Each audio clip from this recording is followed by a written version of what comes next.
السلام علیکم ورحمۃ اللہ وبرکاتہ۔ سامعین حضرات، آج ہمارا عنوان ہے اللہ کی رحمت کن لوگوں کے قریب ہوتی ہے، دل نرم کر دینے والی احادیث مبارکہ۔ آئیے سن لیتے ہیں۔ اس عنوان کے متعلق 5 احادیث مبارکہ صرف اردو ترجمہ میں سن لیجیے۔ لوگوں پر رحم کرنے والوں پر رحمان رحم فرماتا ہے۔ زمین والوں پر رحم کرو، آسمان والا تم پر رحم فرمائے گا۔ اللہ تعالیٰ کی رحمت نرم دل لوگوں کے قریب ہوتی ہے۔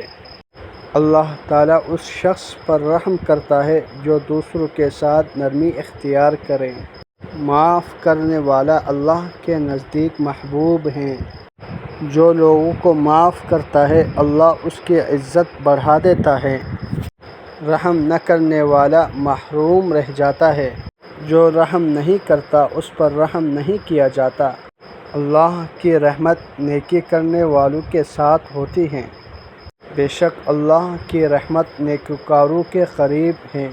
اللہ جل شانہ سے دعا ہے کہ ہم سب کو بھی اخلاص کے ساتھ اللہ جل شانہ کی رضا کے لیے نیک اعمال اور عفو و درگزر کرنے کی توفیق عطا فرمائیں۔